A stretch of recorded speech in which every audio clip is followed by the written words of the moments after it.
여러분 안녕하십니까? 대구 경북 소식 전해드립니다. 코로나19 대구 확진자 증가폭이 하루 100명 아래로 떨어졌습니다. 한때 하루 700명 이상 늘어나기도 했는데요. 신천지 교인 검사가 끝나가면서 이 증가세도 크게 줄어들고 있습니다. 네, 대구시청에 취재기자 나가 있는데요. 자세한 소식 알아보겠습니다. 도건엽 기자. 네, 아직 조심스럽긴 합니다만 환자 증가폭 감소세는 주목할 만하네요. 네, 그렇습니다. 오늘 대구의 추가 확진 환자는 92명으로 2주 만에 처음으로 100명 아래로 떨어졌습니다. 지난달 29일 추가 환자 수 700여 명을 기록해 정점을 찍은 이후 계속 줄고 있는 겁니다. 반면 중증 환자는 꾸준히 늘고 있습니다. 대구 환자 가운데 31명은 인공호흡기에 의존해 치료를 받고 있는 중증입니다. 입원이 필요한 중등도 이상 환자도 300명이 넘지만 병실이 없어 아직 집에 있습니다. 사망자는 오늘 6명이 추가 발생해 국내 사망자는 모두 60명으로 늘었습니다. 신천지 대구교회 교인에 대한 검사는 이제 거의 끝나가고 있지 않습니까? 네, 대구시가 관리 중인 신천지 교인 1,400여 명 가운데 99% 이상이 진단검사를 끝냈습니다. 이 가운데 결과가 나온 사람이 9,820명인데 이 중 43%인 4,173명이 확진 판정을 받았습니다. 아직도 검사를 받지 않은 신천지 교인은 83명인데요. 이들의 자가격리 기간은 내일 밤 12시까지인데 대구시는 오늘 중 검사를 받지 않으면 자가격리 기간을 연장하겠다고 통보했습니다. 신천지 교인 중 음성 판정을 받은 5,600여 명은 내일 밤 12시를 기해 자가격리가 해제되는데요. 대구시는 이들에게 격리 해제 뒤에도 모임이나 집회를 금지하고 확진 환자들과의 접촉을 삼가줄 것을 당부했습니다. 한편 신천지 교회와 유관시설에 대한 폐쇄 기간은 2주 더 연장됐습니다. 네, 경증 환자들이 치료를 받는 생활치료센터가 빠르게 확보되고 있지 않습니까? 집에서 대기 중인 환자는 조금 줄었을까요? 네, 대구 확진 환자 5,600여 명 가운데 2,300여 명은 병원에 입원했고 2,200명은 생활치료센터에 입소했습니다. 그래도 아직 입원 대기 중인 환자가 1,100여 명입니다. 대구시는 이들 가운데 530여 명은 생활치료센터 입소를 거부하고 있다고 밝혔는데요. 이유는 가족과 함께 있고 싶다거나 생활치료센터가 아닌 병원을 원해서 등이라는데 대구시는 입소 문제는 방역당국이 결정할 사안이라며 방침에 따라줄 것을 요구했습니다. 한편 정부는 생활치료센터를 추가로 확보해 이번 주말까지는 4,000명이 입소할 수 있도록 준비할 계획이라고 밝혔습니다. 지금까지 대구시청에서 MBC 뉴스 도건협입니다. 한마음 아파트에서 신천지 교인 46명이 무더기로 확진 판정을 받았죠. 이 가운데 상당수는 대구의 첫 환자인 31번 확진자와 함께 신천지 예배에 참석한 사실이 뒤늦게 확인됐습니다. 한마음 아파트에서 첫 확진 환자가 나온 지 20일 만에야 드러났습니다. 박재영 기자가 보도합니다. 한마음 아파트에서 첫 환자가 나온 건 지난달 19일 31번 확진 환자가 확인된 바로 다음 날이었습니다. 하지만 대구시의 역학조사는 보름이 지난 이달 4일에서야 시작됐습니다. 13명이 쏟아져 나온 지난달 24일을 기준으로 해도 9일 동안이나 손을 놓고 있었던 겁니다. 이 사람들이 주소지 기준으로 살지도 않을 뿐더러 주소지만 계속 분석을 해서 돌리거나 이렇게 해오지 않았고. 대구시는 오늘 한마음 아파트에 신천지 신도 확진 환자 가운데 38명이 지난달 9일과 16일 신천지 대구교회 예배에 참석한 것으로 드러났다고 밝혔습니다. GPS 등으로 확진 환자들의 동선을 확인해 보니 38명이 31번 환자와 같이 교회에 있었던 겁니다. 전파 경위를 파악하기 위해서는 여러 가지 형태의 GPS 분석이라든가 이런 것들이 동반되어져야 됩니다. 그런데 지금 현재 저희가 이 한마음 아파트 내에 어떤 경로로 감염이 일어났는지 그 과정에 대해서 정교한 역학조사를 할 만한 여력이 사실 없습니다. 전문가들은 이번 코로나 사태 초기부터 집단 시설을 잘 살펴볼 것을 강조해 왔습니다. 한마음 아파트 한 곳에 신천지 교인 94명이 집단 거주하는 사례에 좀 더 일찍 주목했더라면 주민 46명이 한꺼번에 감염되는 사태는 막을 수 있었을 거란 분석입니다. 집단 거주시설을 인지하여 역학조사를 통해서 감염 차단에 나섰다면 지금보다는 지역사회 감염을 훨씬 더 막을 수 있었다는 점에서 대구시의 안일한 초기 대응과 늑장 대응은 두고두고 되짚어 봐야 할 부분입니다. 시민사회단체는 한마음 아파트 집단 발병과 관련해 대구시의 늑장 대응, 뒷북 발표를 강력히 규탄하고 모든 의혹을 밝히라고 촉구했습니다. MBC 뉴스 박재영입니다. 경북에서는 요양원 등 집단생활시설 500여 곳에 대해 코호트 격리에 들어갔는데요. 하지만 경산의 요양원 한 곳에서만 8명이 추가로 확진되는 등 제대로 관리되고 있는지는 의문입니다. 한태영 기자가 보도합니다. 입소자와 직원 112명이 근무하는 경북 경산의 서린 요양원. 지난달 27일 이곳의 요양보호사 1명이 첫 확진 판정을 받은 뒤 요양원 전체가 격리 조치됐습니다. 하지만 환자는 계속 늘어 지난 2일 13명이 됐고 어제와 오늘은 8명이 추가 양성 판정을 받았습니다. 일주일에서 열흘 전 검사 당시 음성이었던 8명이 무더기 양성으로 나온 겁니다. 이 요양원에서 코로나19 첫 확진 환자가 발생한 지 2주일이 다 돼가고 있습니다. 하지만 확진 환자 4명은 다른 병원으로 이송되지 못한 채 이 요양원에 그대로 남아 있습니다. 원래 동일 집단 격리 조치가 내려지면 요양원 내 확진 환자는 모두 병원으로 이송시켜야 하지만 남는 병상이 없어 17명만 다른 시설로 옮겨진 겁니다. 우리가 마음대로 뭐하고 도에 지침에 애가 하니까 여기 처음 1차 걸렸을 때도 너무 늦게 갔어요. 너무 늦게 가고 이런 거 우리가 애간장을 태웠는데 우리가 어떻게 할 수가 없으니까. 고령인 부모님을 요양원에 모시고 있는 가족들은 요양원 내 감염을 의심하며 걱정하고 있습니다. 사천 같은 경우에 한 방에 3명을 확진자를 그대로 뒀거든요. 그러니까 옆방에 바로 또 다른 입소자들이 노인들이 계신다고. 요양원이나 장애인 시설 등엔 면역력이 약한 노약자들이 많은 만큼 확진 환자 이송이 제때 이루어지지 않고 내부 격리를 시설 측에만 맡겼다간 상황이 더 악화될 수 있다는 얘기입니다. 중앙재난안전대책본부는 내일과 모레 전국 요양시설에 대한 2차 현장 조사를 벌여 격리 조치 등에 대한 보완책을 마련하기로 했습니다. MBC 뉴스 한태현입니다. 코로나19 사태로 일상을 잃어버리면서 고통스럽지 않은 사람이 없을 겁니다. 특히 경제적 위기에 몰린 대구의 자영업자들, 벼랑 위를 걷는 심정이라고 하는데요. 윤태우 기자가 취재했습니다. 이 식당은 점심시간이면 줄을 서야 했지만 지금은 손님이 끊겨 임시 휴업했습니다. 배달 주문만 받다 보니 매출이 90% 넘게 줄어 월세도 빚을 내서 충당해야 합니다.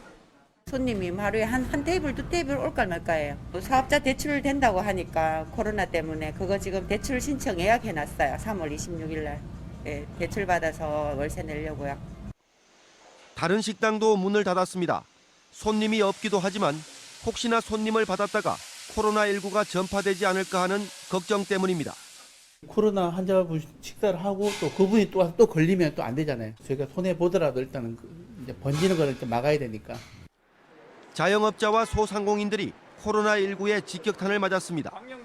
정부가 긴급 지원책을 내놨지만 대출을 받으려면 기존 대출의 일부를 갚도록 금융기관들이 조건을 둬서 도움이 안 된다고 불만을 터뜨립니다. 그냥 좀 몇 달이라도 연기해주면 어려울 때 좋은데 그걸 기본 또 10%, 20% 갚고 연기를 해라고 하니까 정말 더 어렵습니다. 정부의 금융 지원이 결국 이자를 내고 대출을 받으라는 것이어서 부가세 감면 등 실질적인 재정 지원이 더 절실하다고 호소하고 있습니다.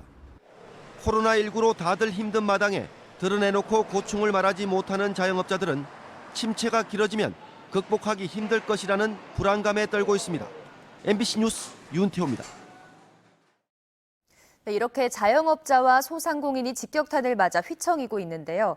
국회에서 추경심사가 시작된 가운데 대구와 경북만이라도 재난기본소득을 주자는 주장이 나오고 있지만 대구시와 보수 야당은 다른 생각을 하고 있습니다. 조재한 기자입니다.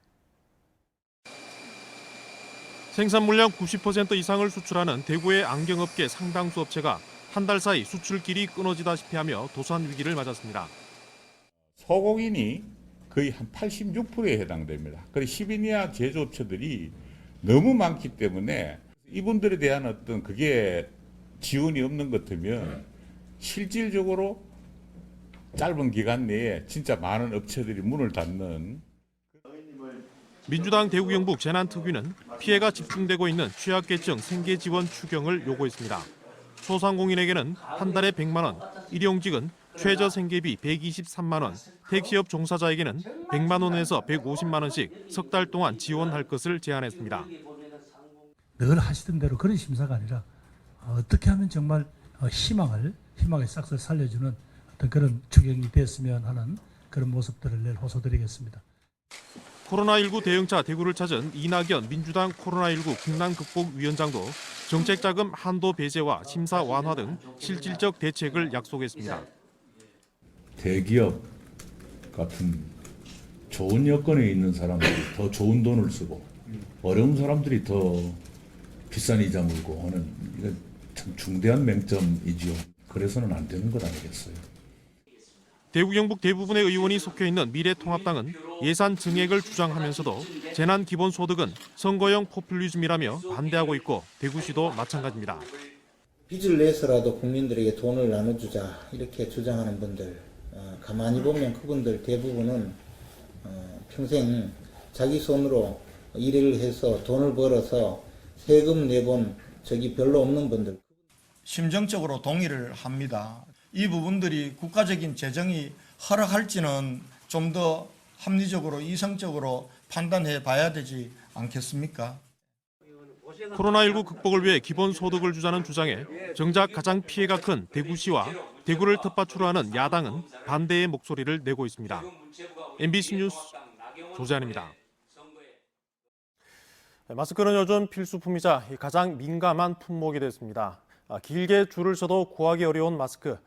사회적 약자 소수자인 이주민이나 불법 체류자는 어떻겠습니까? 그들의 사정을 윤영균 기자가 취재했습니다.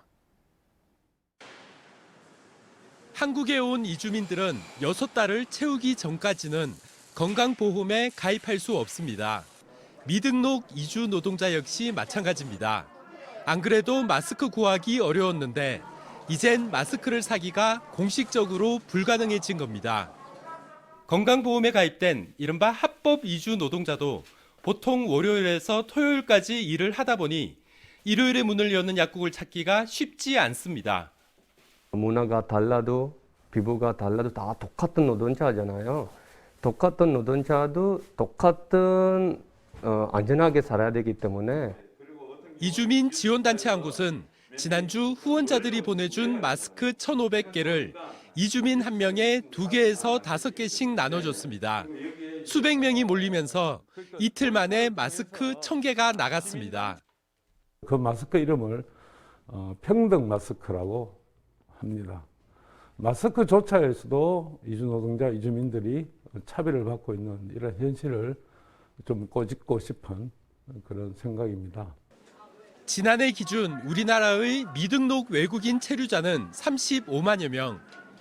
이주민 지원단체들은 건강보험증 대신 자국 여권을 활용하거나 사업주가 대리 구매를 할 수 있는 방안을 마련하는 한편 코로나19 다국어 정보를 충분히 보급해야 한다고 지적합니다.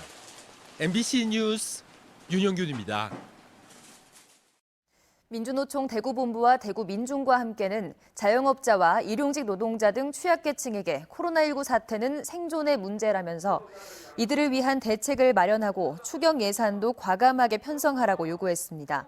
또 코로나19 사태를 틈타 노동자를 해고하고 강제로 휴가를 쓰게 하거나 월급을 삭감하는 사용자들의 불법 행위를 철저하게 감독하라고 촉구했습니다.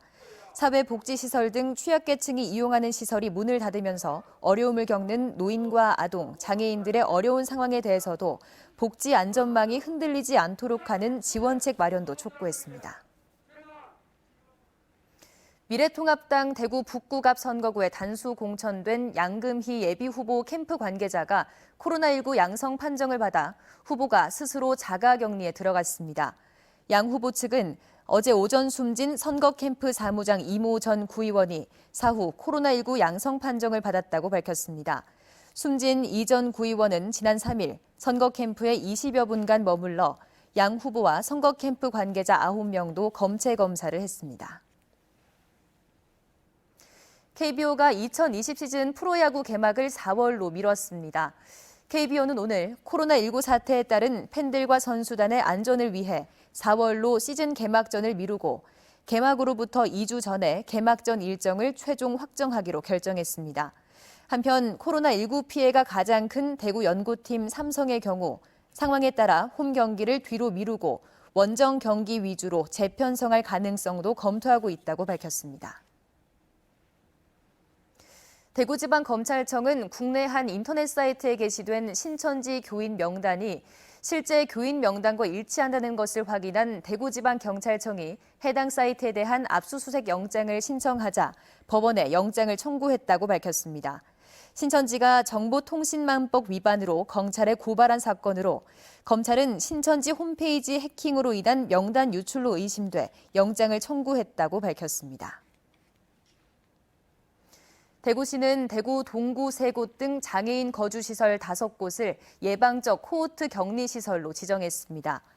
이번 조치는 코로나19 확산을 막고 취약시설을 보호하기 위한 것으로 입소자들은 외부 출입을 할 수 없고 종사자들도 외출과 퇴근이 금지돼 시설 안에서 생활해야 합니다. 대구시는 장애인 거주시설 외에 노인복지시설에 대해서도 예방적 코호트 격리 신청을 받고 있습니다. 대구시에 따르면 지난달 23일 서구보건소 감염 예방 업무를 총괄하는 직원 A씨가 확진 판정을 받은 뒤 2주 동안 자가격리된 직원과 공중보건의 가운데 3명이 확진 판정을 받았습니다. 서구보건소 직원 확진 환자는 8명으로 늘었습니다. 서구보건소에서 첫 확진 판정을 받은 A씨는 신천지 교인임을 숨긴 채 보건소에서 사흘 동안 일해 무리를 일으켰습니다. 대구지방국세청은 코로나19로 직간접적 피해를 본 대구와 경북의 모든 납세자에게 신고와 납부 기한을 연장해주고 징수도 길게는 9개월 늦추기로 했습니다. 또 세무조사와 과세자료 처리는 미루고 근로장려금 신청 기간을 늘리기로 했습니다. 감염병 특별관리지역인 대구와 경산, 청도에 본점을 둔 법인은 다음 달 말까지인 법인세와 부가가치세, 종합소득세 신고와 납부 기한을 오는 5월 4일까지 한 달 늘렸습니다.